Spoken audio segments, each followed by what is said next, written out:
Peace.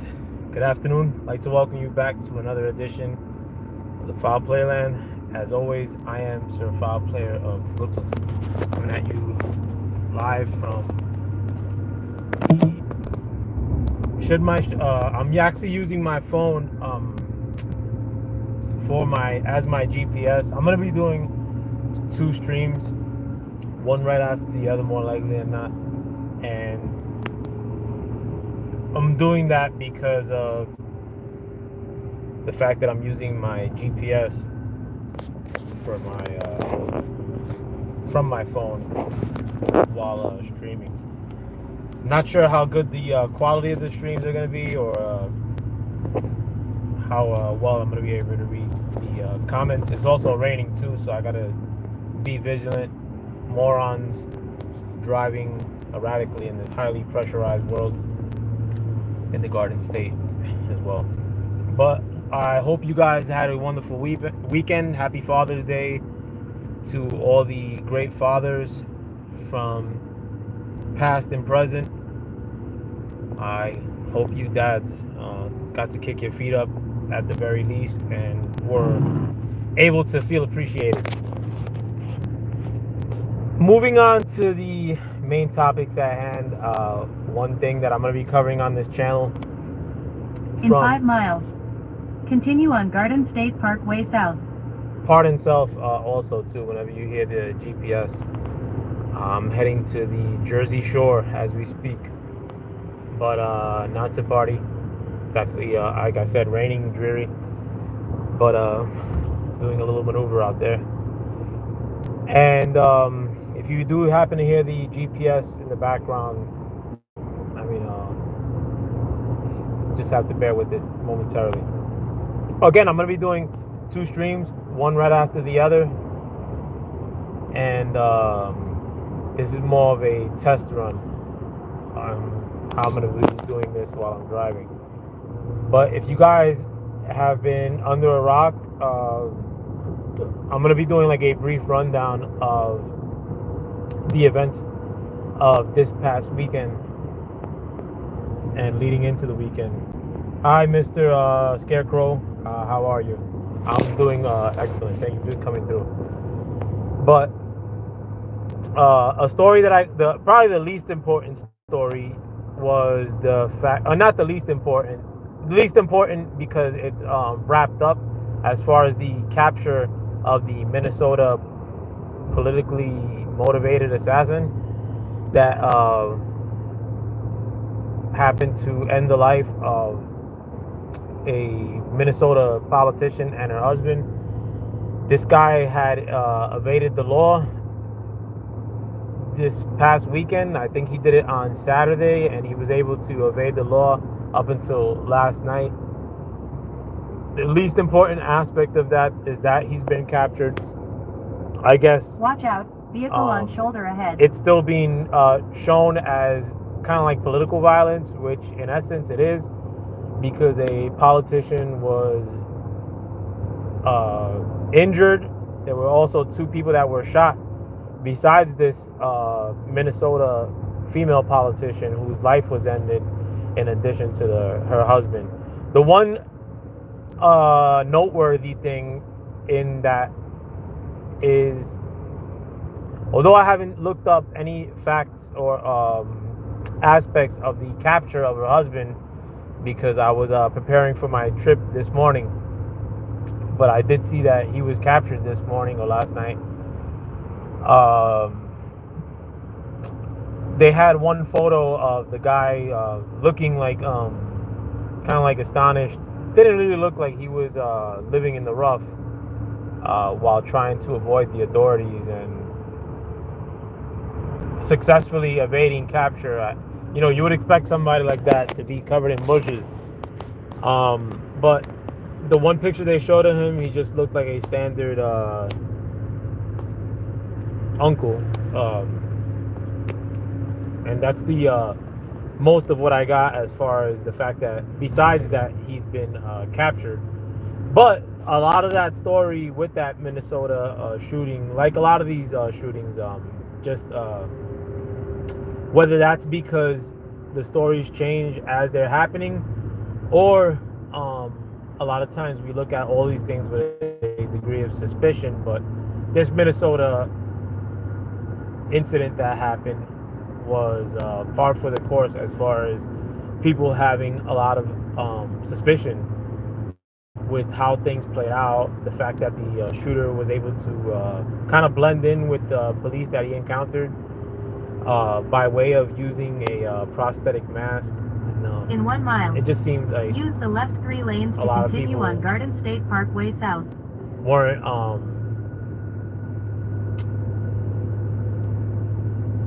all too accepting of what was being reported in regard to this shooting. And I didn't really care much because of all the other things that were happening throughout the weekend that had so much more intrigue that I could care less about that shooting. I mean, they did try, one thing though is that they're trying to make it somewhat seem as if it's because the fact that this lady was whose life was ended, this politician in Minnesota whose life was ended, because she was Democrat, they're making it seem somewhat within the confusion of having a incident like this take place in the weekend. They're sort of making it seem as continue just on because Garden State Parkway South. She's a Democratic politician that she was done in because of conservative political in 3.9 violence. miles. Stay to the right 2 Garden State Parkway South, Toll Plaza, Cash Lanes, Easy Pass, Alt, Exit 124, Sayreville. Sorry about that, guys. So, I guess, it's more, one thing that I always like to illustrate on this channel is how the media is so funky and corrupt and how they try to lie to you at every turn. And this is no different. I mean, they rather the confusion with this Minnesota shooting, if you will, be something that's not clear or that's sort of hazy by way of like the lack of reporting or over reporting of certain aspects. The media is more than willing to partake in keeping you confused, if that's anything you can take from this as well. But my condolences to that lady whose life was ended, the Minnesota politician, and her family. But also, that's what I wanted to indicate, is that the shooter may have been motivated by the fact that this politician in Minnesota, how you doing, Miss Ladania Stotts? Thank you for coming through. But this politician may have been done in because of a piece of legislation that she signed that was limiting the access to health care, which is more of a liberal cause. Liberals are far more likely to riff about the lack of access to health care. I mean, they say that outwardly. But this Minnesota politician apparently had signed a piece of legislation which would limit the health care to migrants or immigrants. And Minnesota, as if you guys don't know, has a large African migrant population spilling into that country, and it's actually spilled into the politics of Minnesota. Minnesota is kind of like a European experiment happening in America in real time. I think a lot of people are unaware of how much of an immigration push has been incorporated into Minnesota, so much so that it's, again, being able to be interwoven into liberal politics of Minnesota as well. And God forbid if you notice it, I think it was actually able to happen. Use the right 2 lanes to stay to the right 2 more Garden State successfully. Parkway South, Toll Plaza, Cash Lanes, Easy Pass, Alt, Exit 124, Sayreville. Sorry about that. I think it was the push for accepting of African migrants into the state of Minnesota, something that has been happening since, I believe, the late 90s. That was able to happen successfully, I believe, because of like the white guilt that maybe the largely pale population of gullible Minnesotans consist of. Reduced speed ahead. That's just my theory. Again, Like I don't see, and I also could reinforce that notion because I happen to Stay to the right 2 Garden State Parkway South, Toll Plaza, Cache Lanes, Easy Pass, Alt, Exit 124, Sayreville. sorry about the GPS directions, but I actually happen to frequent another lily white state in Maine, one of their end In state half a too, mile, with use the a left lane to continue on Garden State Parkway Local South. larger white population. In half a mile, lanes to stay to the left. Son of a bitch, shut up. Uh, had the same immigration of African nations in Maine now as well, and Maine has a very very gullible community. Like they're and Stay to the left to Garden State Parkway Express South, Exit 117, Exit 105, Asbury Park. sorry, I'm hope that's the last indication for this damn GPS. Continue straight for 35 minutes to Garden State Parkway South, Toll Plaza, Cache Lanes, Easy Pass, Alt. Son of a bitch. There should be far less of these GPS intrusions in my next stream, which I'm going to be doing right after this stream. But but both of them are in my from the comfort of my vehicle. But Maine, also a state that I happen to frequent a lot, has a large push of African immigrants that were pushed into that state, and that happened more in the last 10 years. And I think that they are able to whoever they is, like whoever accomplishes these what seems as is a operation to bring large scale migrant populations to these far out pockets of the country like Minnesota and Maine, they're able to accomplish it more successfully by way of doing it in places where they're more, again, gullible white liberals, to put it plainly. There's also, moving on from the Minnesota shooting story, I'll cover these things more in depth in my second stream. And again, I'm just giving you a rundown of a lot of what's taken place throughout this weekend and giving you some insight or personal perspective. The days leading into the weekend, there was a strike conducted by Israel to the nation of Iran, and that what seemed to have been a combination of missile strikes in addition to drone strikes, where throughout the weekend and in the days since then, I believe that happened on Friday, since then there's been responses by both those respective nations, Israel and Iran, as far as them striking each other with drones and missile strikes. Over the weekend, I believe there were reports that Iran actually hit the equivalent of the Pentagon in Israel. There have been many reports that Israel has struck the city of Tehran, the capital of Iran, in addition to nuclear facilities, gas refining plants or storage plants. It's all a mess, and it's something that should be covered far more.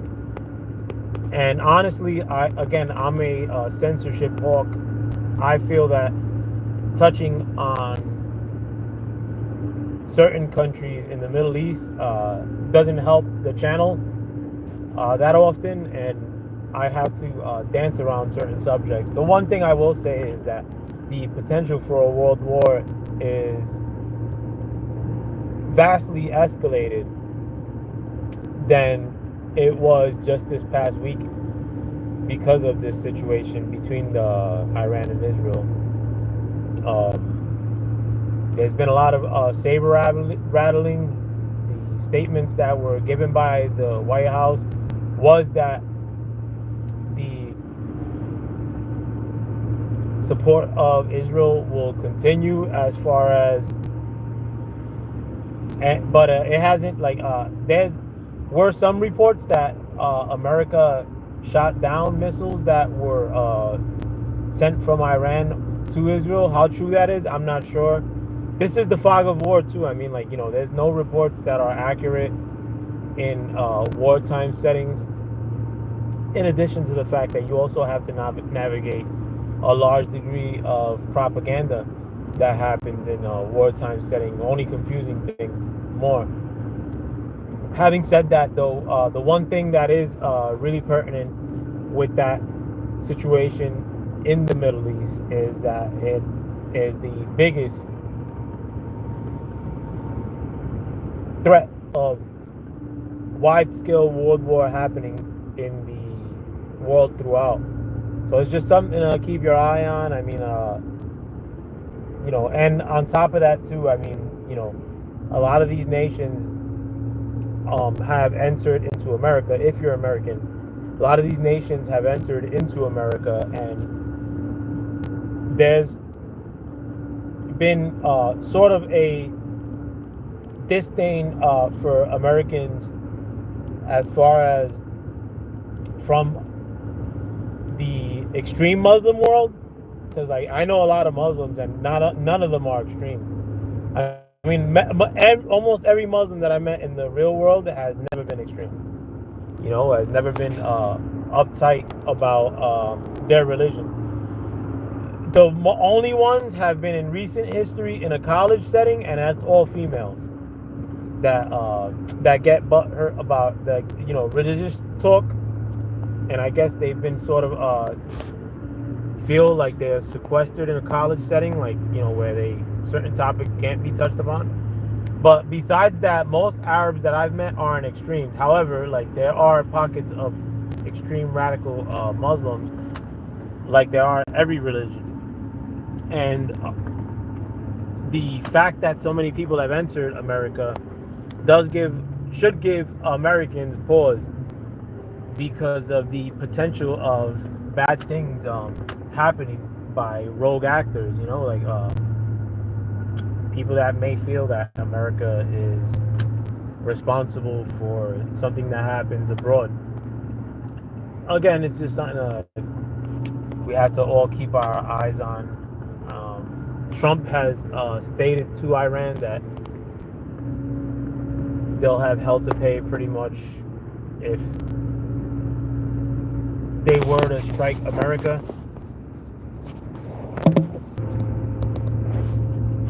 Sorry, I'm back. Should they strike America, that he would respond back, I guess, in a larger degree or a more vicious capacity. But thus far, thankfully, it hasn't broke out into anything besides like two nations striking each other. I mean, honestly, two nations that I care very little for, besides the fact that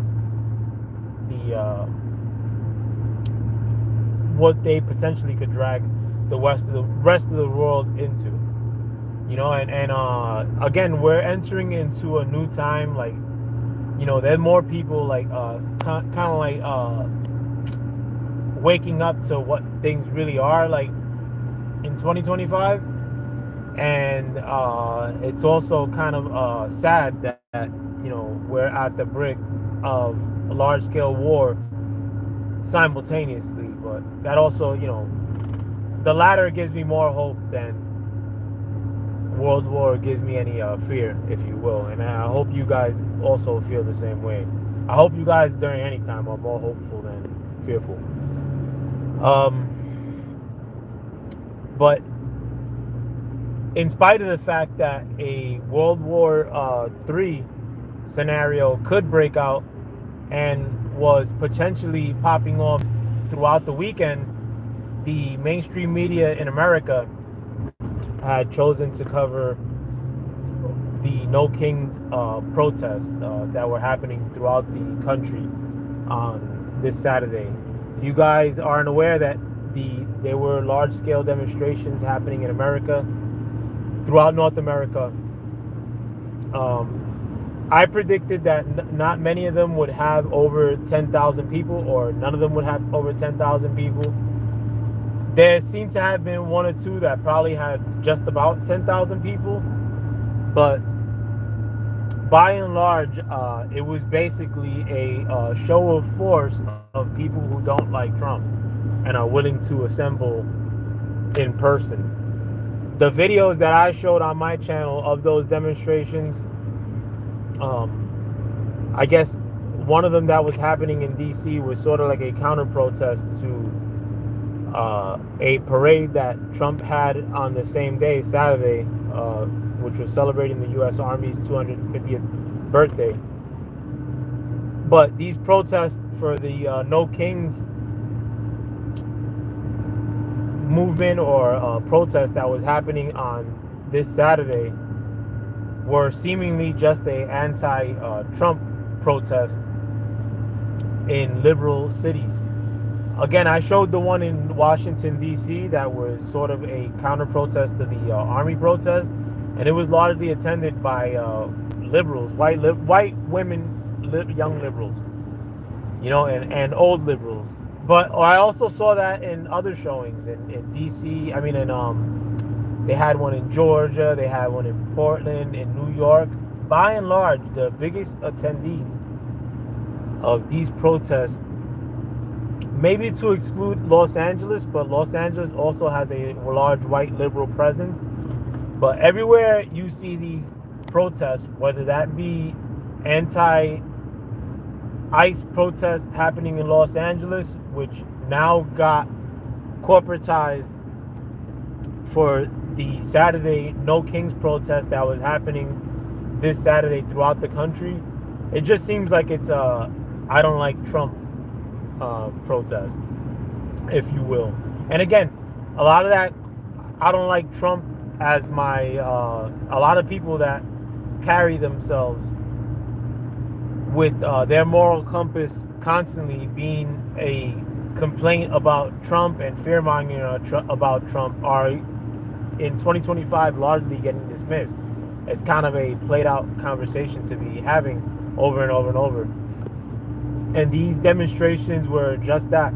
They weren't demonstrating, maybe the fact that Trump may align himself with a certain country in the Middle East on the heels of a World War III potentially scenario. They weren't saying, well, Trump, don't align yourself with Israel, and we're protesting because of that. They weren't saying, oh, Trump, we're sick of you and No Kings is here so that you could release the Epstein files. No Kings, release the Epstein files. No, there was no real central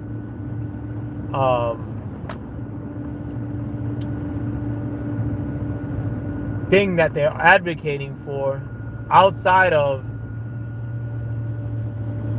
non-Americans, outside of advocating for migrants. The No Kings protest just seems to be a bunch of people that were gathered with a little bit of outside financing, because there's also been reports over the weekend that No Kings protest had a lot of dark money that was fed into it to the tune of over 70 million, according to some reports. But again, it was largely a I don't like we don't like Trump demonstration. Nothing calling out a central complaint that they had against the Trump administration. Again, outside of advocating for non-Americans. And the liberal whites don't love themselves in addition to not loving America. They only want a guilty sort of American to exist amongst them, where the women are the most powerful, especially minority women are the most powerful. Minority women that hate men are the most powerful thing that liberals throughout want to see as far as strong. Besides that, they just want a really guilty population that lives amongst them. Again, like going back to my Minnesota and Maine, allowing mass scale immigration into America and being essentially cool with it. This is the kind of population that liberals want. They just want a population of people that don't look like them in a constant flow to enter into the country. People that they'll never really deal with, because a lot of liberals want you to live indoors in a room somewhere. They want you to internalize and not really be around people. And the way to do that is bring so many people into America that you don't want to be around, by bringing in people into America that commit crimes and spread diseases. And when it comes to reporting on these crimes, like in New York City, they kind of like brush it under the rug and underreport it. Don't report the crimes and say that they can't report crimes on people that are seeking asylum, but then blanket give a blanket immunity to a bunch of people that are entering into the country and make them all so-called asylum seekers. These are things that are kind of the tenets of how liberals want you to live. In addition to being miserable, constantly yelling about something, I don't know, and not procreating, living inside of a room, playing video games. They want the homerization of men, it seems, since the 90s, and to a large degree it worked, and maybe it like in 2025 a lot of people are supposed to snap out of it.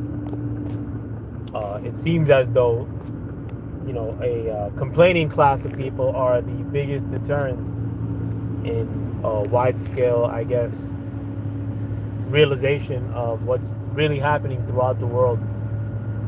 We're being held back by our own peers at times. I don't know if the solution for all that is probably being around each other more, or maybe it's we're just intended to be around our own families far more and really have a sort of build a wall around our families. And that's something that I've employed. I mean, it doesn't make me it does feel as though I talk to people far less now than I did before, and I tend to talk to a lot of people, but I think people are internalizing far more. If I put it plainly, far more people are single than I know. Far more people now in their 40s, 50s, 30s are single than any time that I remember. Far more people I know, like, that are in their 30s that have never been in love. There's way more people now that are in their 50s and 40s that don't have a family and live with a roommate. Women and men that are extremely depressed because of the fact that they don't have families and live alone. Will I say it's at the scale of being an epidemic? No. Because again, I do have a lot of faith in the fact that, or not a lot of hope in the fact that I do see a lot of people snapping out of the stupor that we're all in spite of the fact that I also simultaneously feel that there are far more dumb people now than there were ever before. But one with it person is far more capable than 20 dumb people, and one really intelligent, bright person is far more capable than 100 dumb, liberal, moron lunatics. But I'm gonna need my GPS. Seems like my rambles have chased my viewership away. But and I'm kind of a little bit scared. Look at the conditions that I'm driving it up. Wrong way.